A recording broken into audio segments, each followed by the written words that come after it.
My daughter looked me dead in the eyes across the conference table and said, "Dad, you're 63 years old. You can barely work the TV remote. Let Marcus run the company. Sign it over, and we'll make sure you're taken care of." She said it like she was doing me a favor. She said it 1 week after we buried her mother. I looked at Marcus sitting beside her, his hands folded on the table like he was already chairing a board meeting. He had this smile on his face, not warm, not sympathetic, just patient. The smile of a man who believes he has already won and is simply waiting for the paperwork to catch up to reality. I looked at my son-in-law and I thought about Dorothy. I thought about Dorothy in 1987, sitting across from a bank loan officer who told her that two people with no collateral, no credit history, and a pickup truck full of lumber samples had no business applying for a small business loan. I thought about how she'd reached across that desk, slid the man's own business card back toward him, and said, "Sir, I appreciate your time." Then she'd walked out, driven to 3 other banks that same afternoon, and come home at 8 o'clock at night with a check and a handshake deal that started everything we ever built together. Dorothy Sullivan did not raise a man who signs things under pressure. I folded my hands on the table just like Marcus had his, looked at my daughter, and said, "Lisa, sweetheart, I appreciate you thinking about me. Let me think it over." And I smiled. She didn't like that smile. Neither did Marcus. Good. Let me tell you about Dorothy first, because none of what happened makes sense without her.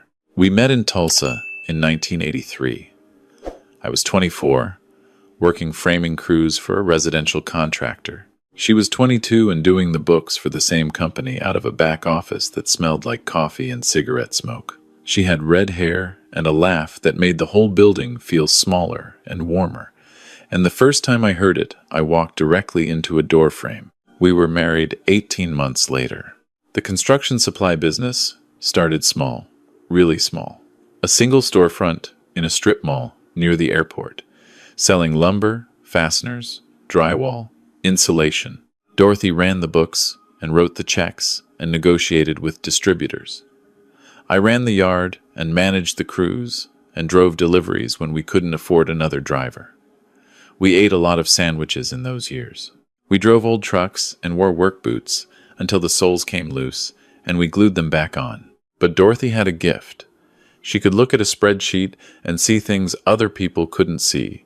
Inefficiencies, opportunities, patterns. She reorganized our distribution model in 1994 and cut our overhead by 30%. She negotiated a regional exclusivity deal with a manufacturing supplier in 1998 that no one thought we could land. She hired people smarter than both of us and then got out of their way. By the time Lisa was in high school, Sullivan Building Supply had 6 locations across Oklahoma and Kansas. By the time she graduated college, we had 11.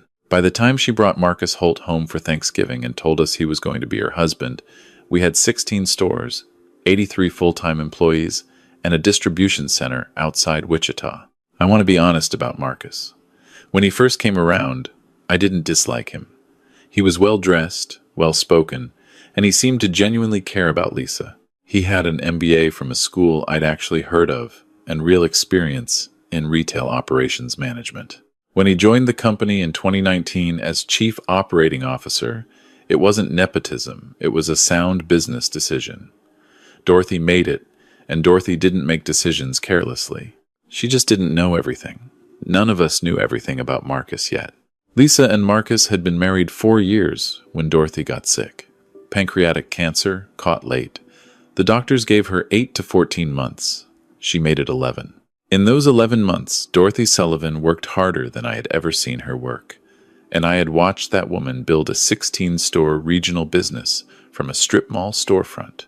She was on the phone constantly with our attorneys, with our accountants, with the board, with people I didn't always recognize. She had files spread across her home office that she organized and reorganized with a focus I tried not to read as urgency. I asked her once what she was working on. She looked up at me from behind her reading glasses and said, "Making sure everything is right, Walter. Making sure everything is right when I'm not here to fix it." I didn't push.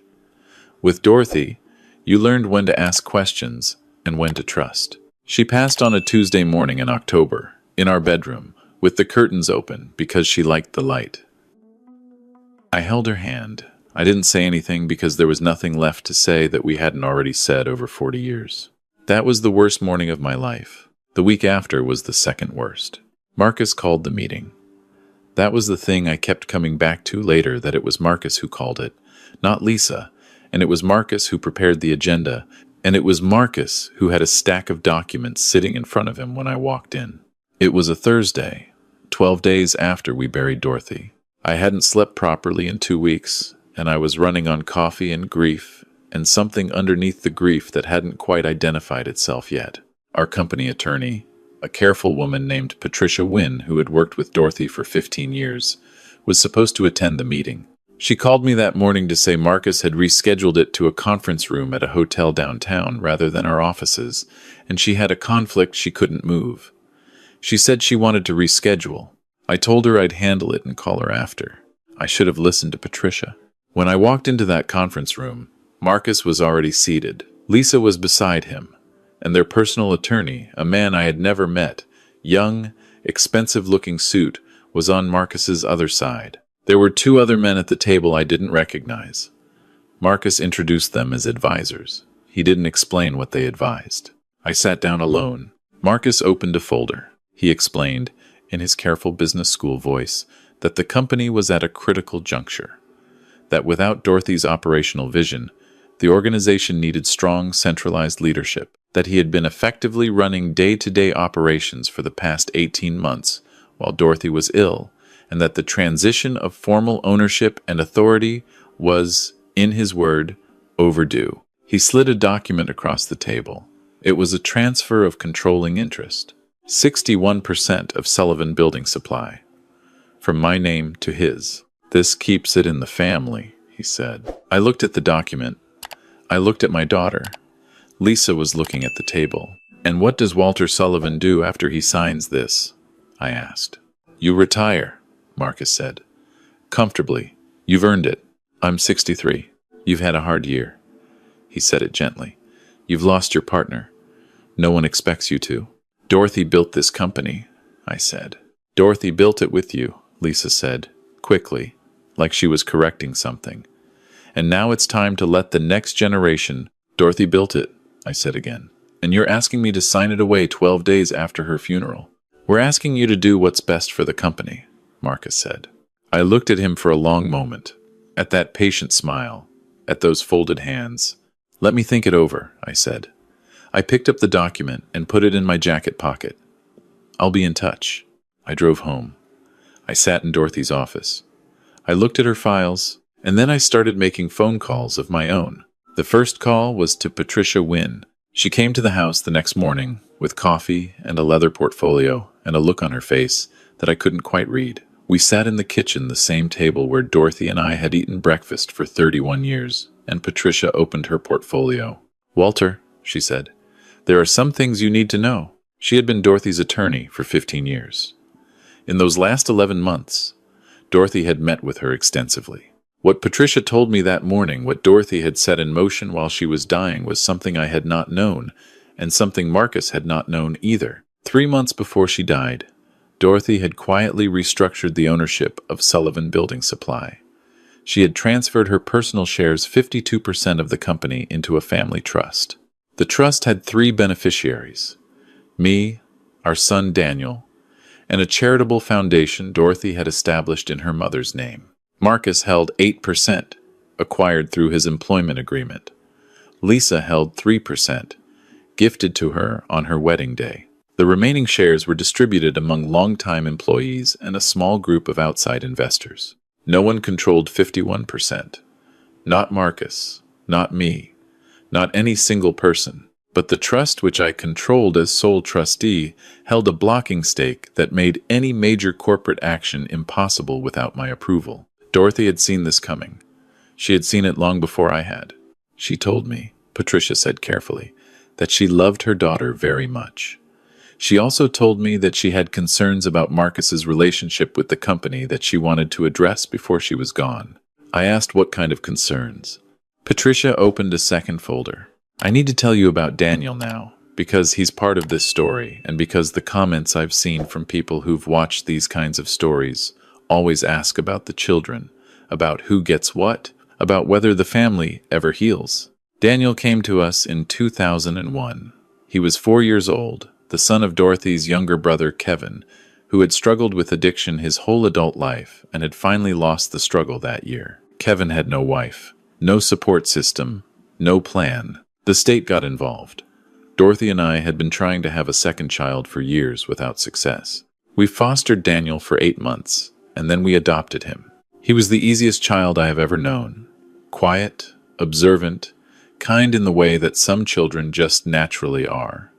He learned to read early and never stopped. He helped me in the yard on weekends and asked questions about everything. He called Dorothy Mom the first time without being told to, about 3 months after he came to live with us, and Dorothy cried in the kitchen for 20 minutes and tried to hide it from both of us. He was not blood. We never pretended otherwise. But he was ours in every way that mattered, and any man who tells you that adoption is a lesser form of family has never held a 4-year-old's hand at a school play and watched him look for your face in the audience. Daniel was 26 now, living in Denver, working in environmental consulting. He and Marcus had never liked each other, a quiet mutual dislike that was never discussed but was always present at holiday dinners. Marcus had made, on more than one occasion, small pointed comments about Daniel's relationship to the family's legacy. Comments that stopped when Dorothy was in the room and reappeared when she wasn't. Daniel had called me the day after the hotel meeting. He'd heard from Lisa, some version of events, and he was calm but precise on the phone in the way he always was. "Dad," he said, "I need to come home. Give me a week," I said. He gave me a week. The second call I made, after Patricia, was to a man named Robert Chen. Robert ran a forensic accounting firm in Oklahoma City that Patricia had quietly recommended. She handed me his card across the kitchen table and said only, "Dorothy asked me to give you this. She said you'd know when to use it." I used it. Robert and his team took 3 weeks. They were quiet and thorough. They went through 4 years of Marcus's operational tenure with the company invoices, vendor contracts, purchase orders, wire transfers, bank records obtained through proper legal channels. What they found was not complicated. It was actually, as Robert explained it to me, somewhat unsophisticated. Marcus had established a vendor company, a small LLC registered in Nevada, under a name that was not his own but belonged to a cousin that had been billing Sullivan Building Supply for logistics consulting services since 2020. The invoices were professionally formatted. The amounts were individually modest, $3,000 here, $7,000 there, but consistent.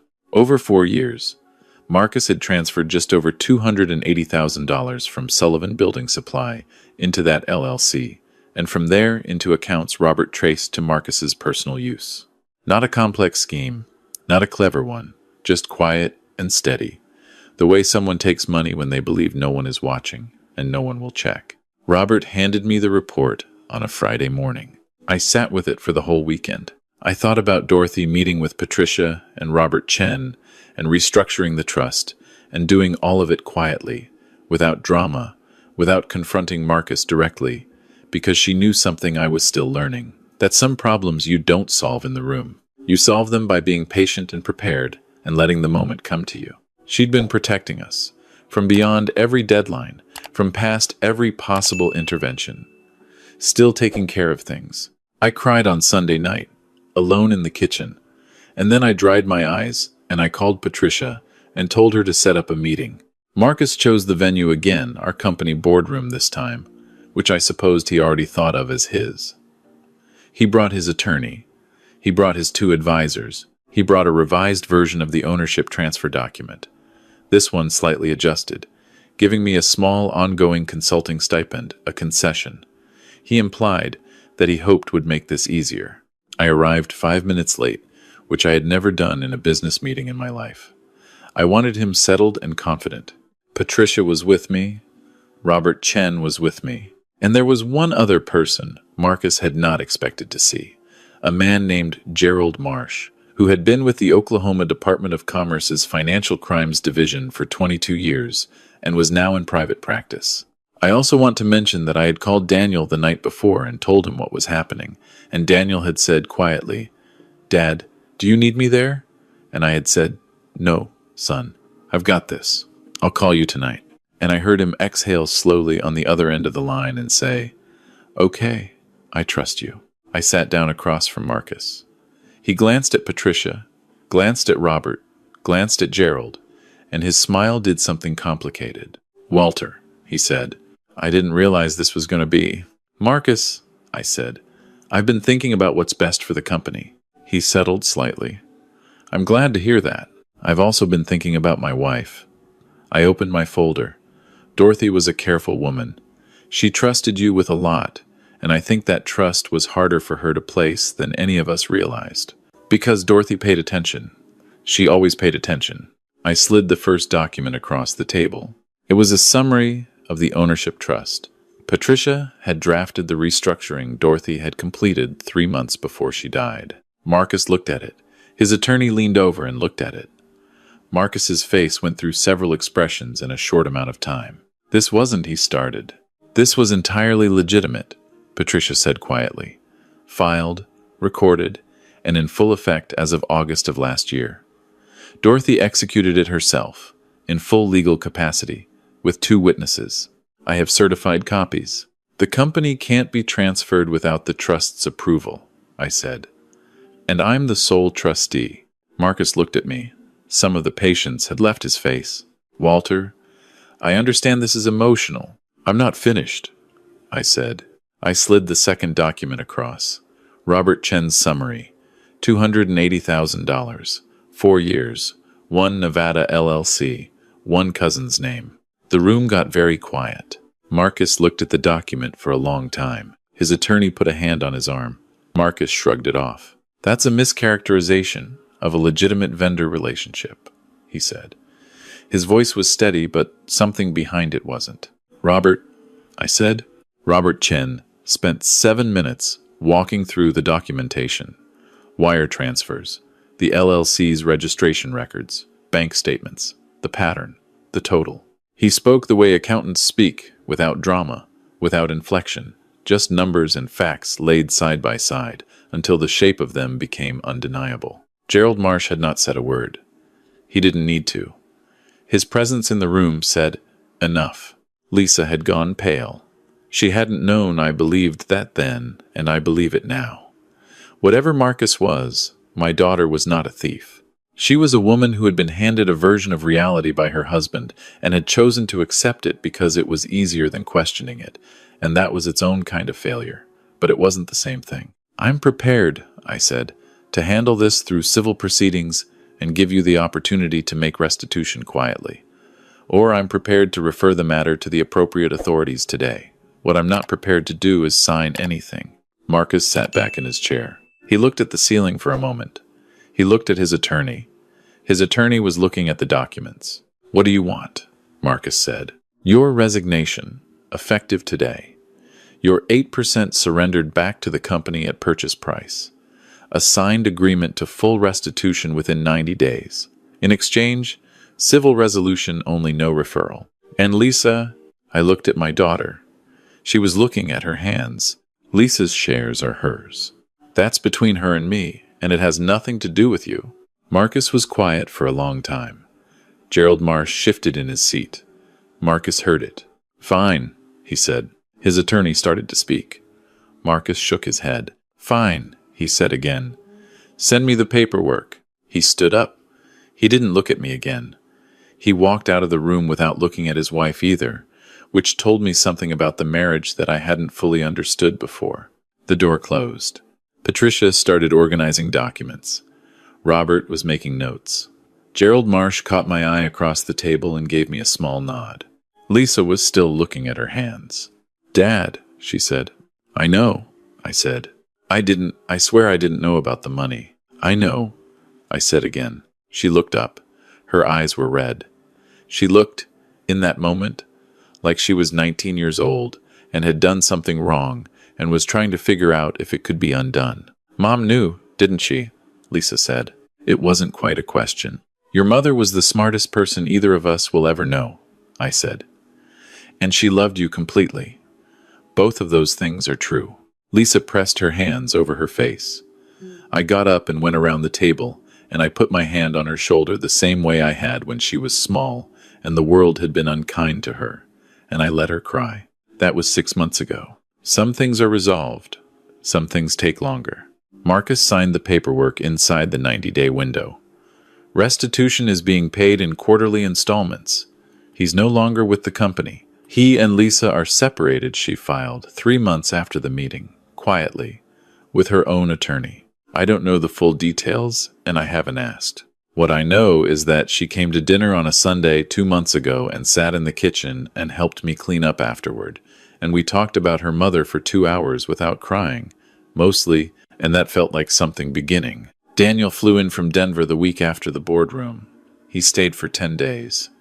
We worked in the yard together in the mornings. He asked careful questions about the business, about the trust, about what I wanted the next 10 years to look like. I told him I didn't know yet, that Dorothy had given me the gift of time, real time, not borrowed time, and I was still figuring out what to do with it. He nodded.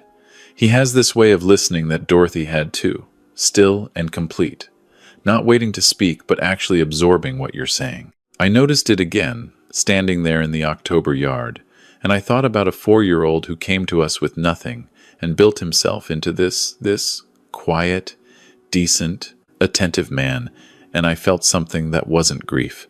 Something warmer than grief. You know, I said, your mother restructured the trust so that you're a beneficiary. 22% will come to you directly. He was quiet for a moment. I didn't know that, he said. She didn't tell you? No. He picked up a fallen branch from the grass and turned it over in his hands. She told me other things, though. What things? That she was proud of me, he said. That she wanted me to know that whatever happened with the business, the thing she cared about, was that I knew she chose me. That she meant it. He said it simply, the way he says most things. And I had to look at the tree line for a moment until I could trust my own face. She meant it, I said. I know, he said. We stood there in the yard for a while, not saying anything, which with Daniel has always been one of the most comfortable places I know. The business is running. Patricia helped me bring in an interim COO from outside, a woman with 30 years of supply chain experience who has already identified 2 distribution inefficiencies. I'm slightly embarrassed we hadn't caught. The board is steady. The employees, who knew more than we probably realized about what had been happening, have responded well to the change in tone. I am in the office 3 days a week. I am not in the office 2 days a week, which is something I am still learning to be comfortable with. On those 2 days, I sometimes drive out to the property. Dorothy and I bought in 2007 when we thought we'd have a farm someday, 40 acres east of Tulsa, that we never quite got around to doing anything with. And I walk the fence line and I think about a woman in 1987 who walked into a bank and walked out when they told her no and found another bank that afternoon. I think about 31 years of breakfasts at the kitchen table in work boots with glued-on soles and a laugh that made a building feel smaller and warmer. I think about the files spread across her home office in those last 11 months, the calls I didn't ask about, the plans she made in careful silence while she was dying, so that I would be standing somewhere solid when she was gone. I think about what it means to be loved by someone that thoroughly. To have someone see what's coming when you can't see it yourself, and simply, quietly, handle it.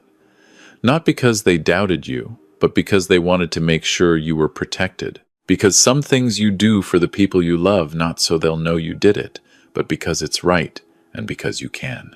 I am 63 years old, and people sometimes say that like it means something is over. Like there's an expiration date stamped somewhere that I missed seeing. Dorothy built a 16-store business in her 60s. She renegotiated our flagship distribution contract at 61 because she thought the terms had gotten lazy. She learned to use 3 different accounting software platforms in the last 5 years because she said she wasn't going to be dependent on other people's summaries. 63 is not the end of anything. There's a lot of grass on those 40 acres. Good flat ground, good water access, some tree cover along the eastern edge. I've been talking to a man who does residential development consulting, and there's a plan taking shape in my head that Dorothy would have liked not a farm, it turns out, but a small community, affordable homes, maybe 40 units. Built right, built to last, built by people who know what they're doing. I might need to hire a COO for that one too. I know a good attorney. I know a good accountant. And I have a son in Denver who answers his phone on the first ring and gives you his full attention and asks exactly the right questions. I think we'll be all right. There's one more thing. I want to say it plainly because I've thought about it every day for 6 months, and I don't think I've said it out loud to anyone yet. The night before the boardroom meeting, after I'd called Daniel, I sat in Dorothy's office for a long time. The files were still there, most of them. The ones that weren't with Patricia. I'd gone through them carefully by then, twice. I understood the trust structure, the legal framework, the forensic accounting findings. I understood what Dorothy had built and why. But I found one thing I hadn't expected. In the bottom drawer of her desk, under a manila folder that said correspondence in her handwriting, there was a letter. Sealed envelope, my name on the front, in the same handwriting. I don't share the letter. It was mine. Some things belong only to the people they were given to. But I'll say this much. She knew I would find it. She knew I would find it after everything had already happened. After the meeting and the documents and the outcome. She knew me well enough to know I'd go through every drawer eventually, probably at night, probably alone. And she had written something for that exact moment. For me, sitting in that chair, in that room that still smelled faintly like her coffee, having gotten through the hard part without her. It was not long. It was not dramatic. It sounded exactly like her. I read it 3 times that night, and then I folded it back up and put it in my jacket pocket, the inside pocket close to my chest, and I kept it there all the next day through the meeting and everything that followed. 63 is not the end of anything. She told me so herself.